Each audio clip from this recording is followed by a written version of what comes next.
Although we recently have had some rain, 2012 is shaping up to be one of the driest years on record. Oh, yeah, but I love it. You know, I'm one of those guys that loves it dry. I'm just not a big fan of rain, but you got to have it to make your garden grow. That's true.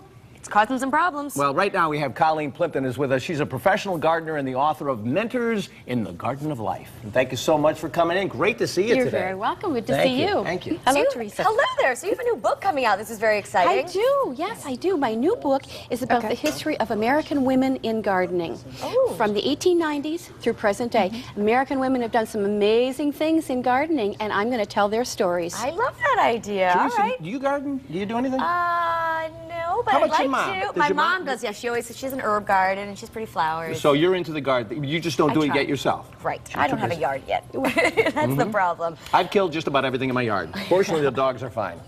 That's good. All right, so what is this lack of rain doing to our gardens? Oh boy. Well, hallelujah, we finally got some rain. Oh, yes. But a couple of inches doesn't do it. We are about 4 to 5 inches under year to date, so we have to be very careful with our gardens this year and make sure that we water them adequately. And there's different ways to do that, to sort of supply what Mother Nature doesn't.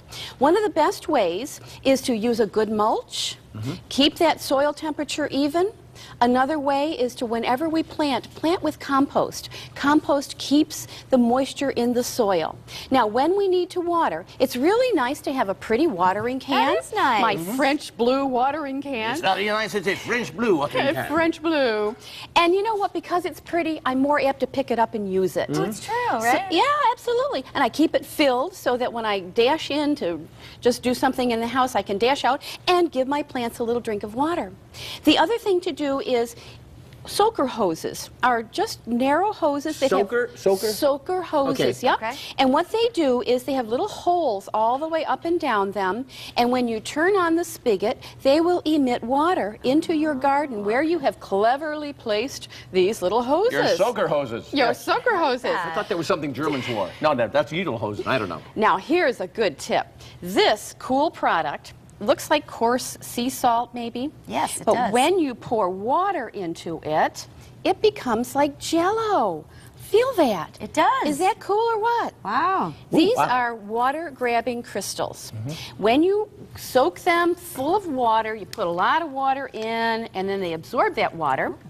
Then you mix this in with the soil when you plant your containers, or even your perennials or annuals, and they absorb all the water, and then they gradually, like a sponge, let it out to the plant's roots. I know Wow. we got some great pictures you brought along, and I'd like to show that to the people before we take off. Look at, give us an idea what the shots That are is that we're so looking pretty. at. Colleen. That is my garden, the way it looks today. The lilacs are in bloom. Oh, things are so early because of the warm weather. The lilacs are in bloom, and there's a bird bath. It's very important this dry season to water the birds. Make sure they've got water, because if they can't find water, it's curtains for them. Rain barrels, very important. That's free water, just sheeting off our roofs. true, okay. Goes into the rain barrel. We can use it to put it in the blue watering can, water. Now, there's some drought-tolerant material. The hostas have nice thick roots. They're going to be easy to grow. Believe it or not, hostas are drought-tolerant. Colleen- Daylilies Oh, excuse also. me.